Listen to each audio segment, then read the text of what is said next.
Di video-video sebelumnya, sudah kita bahas tentang misteri yang ada di Candi Sukuh, Cetho, dan Penataran. Namun ternyata, misterinya tidak hanya itu saja. Semakin banyak kita mencari, maka semakin banyak pula kita menemukan keganjilan-keganjilan lain. Candi-candi berikut ini, sepertinya tidak dibangun oleh manusia. Maksudnya manusia selevel kita-kita.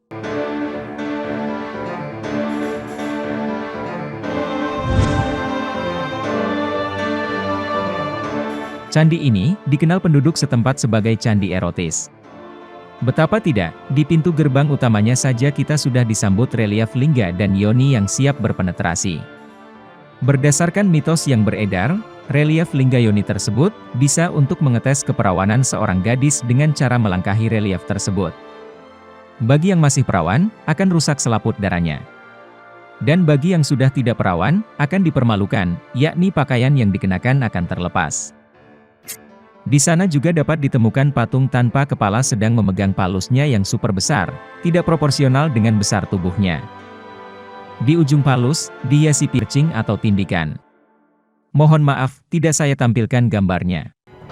Bentuk induk Candi Sukuh sendiri, kalau dilihat dari depan, juga menyerupai vagina. Dalam buku Sukuh, misteri portal kuno di Gunung Lawu disebutkan, pada tahun 1995, NASA mendeteksi adanya sebuah sinar putih misterius yang memancar dari wilayah Gunung Lawu hingga jauh keluar angkasa. Setahun kemudian, NASA mengerahkan puluhan ahli dari berbagai negara untuk melakukan penelitian di beberapa titik di selatan Jawa Tengah. Mereka berpencar di sekitar area Gunung Merapi, Gunung Lawu, Gunung Dieng, Pantai Parangtritis, dan sebagainya. Dalam The Lost Symbol, Dan Brown menulis, pada 1991, sebuah dokumen disimpan dalam brankas Direktur CIA. Kini, dokumen tersebut masih ada di sana. Teks tersandinya, antara lain menyebutkan portal kuno, dan lokasi tak dikenal di bawah tanah. Dokumen itu juga berisikan frasa, terkubur di suatu tempat di luar sana. Di sekitar Gunung Lawu, portal-portal kuno tersebut, sampai hari ini masih terbenam di perut bumi.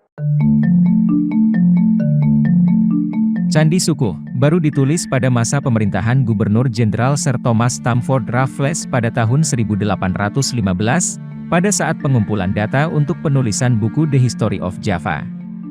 Pada pahatan relief Candi Sukuh, tertulis Candra Sengkala, Gapuro Buto Anguntal Jalmo, yang berarti, Gapura raksasa memangsa manusia. Berdasarkan Candra Sengkala ini, diketahui Candi Sukuh dibangun pada tahun 1437 Masehi. Hitungan kalender Jawa, Gapuro bernilai 9, Buto bernilai 5, Anguntal bernilai 3, dan Jalmo bernilai 1. Cara membaca angka ini, adalah dari kanan ke kiri, dan diperoleh angka 1359 Saka, lalu dikonversi ke Masehi, dengan ditambahkan 78, dan mendapatkan hasil tahun 1437 Masehi. Yang aneh, dan beberapa kalangan revisionis sejarah tidak setuju dengan penghitungan kaum Saka yang seperti ini. Sejarawan mengklaim, kalau candi ini dibangun di era Majapahit. Namun, seperti kebanyakan candi era Majapahit, selalu dibangun dengan batu bata merah, bukan batu kali seperti ini. Ditambah lagi, pada tahun 1437 Masehi, adalah masa di mana kerajaan Majapahit mulai runtuh, karena masuknya pengaruh Islam. Dilihat dari bentuknya pun, memiliki corak yang berbeda, seperti piramida terpenggal. Dari mana orang-orang Majapahit memperoleh ide membuat candi yang bentuknya tidak lazim pada zaman tersebut? Bangunan Candi Sukuh, lebih mengingatkan orang pada piramida-piramida yang ada di Amerika Tengah maupun yang ada di Mesir. Jangan-jangan, Candra Sangkala ini hanyalah rekayasa belaka.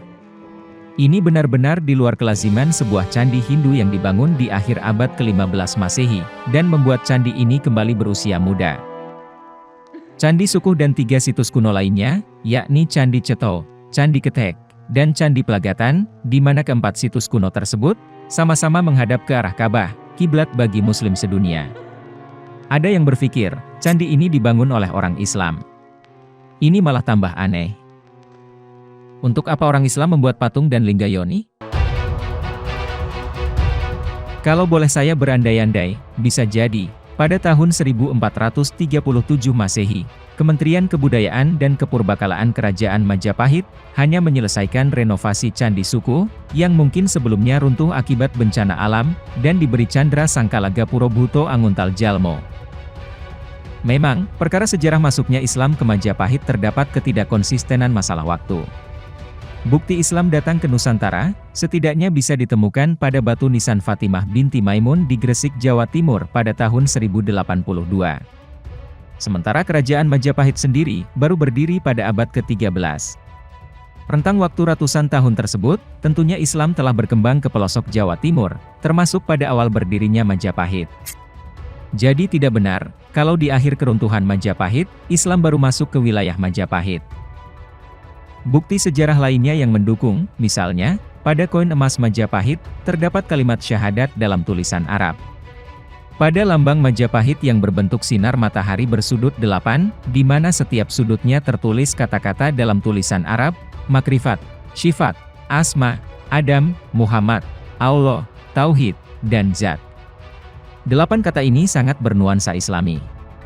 Konon, nama asli Gajah Mada adalah Gajah Mada, sebuah nama yang juga bernuansa Islami. Kabarnya lagi, di batu nisan Gajah Mada, terdapat tulisan kalimat syahadat, dan sebagainya. Misteri lainnya, ada bukit mirip piramida di belakang Candi Suko.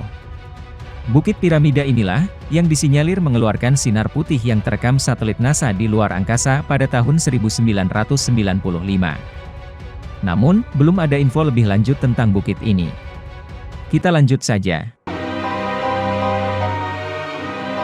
Penelitian di Candi Penataran Blitar menemukan kesimpulan yang mengejutkan bahwa daerah jajahan bangsa kita ternyata tak hanya Nusantara saja, bahkan hingga ke Amerika dan Afrika.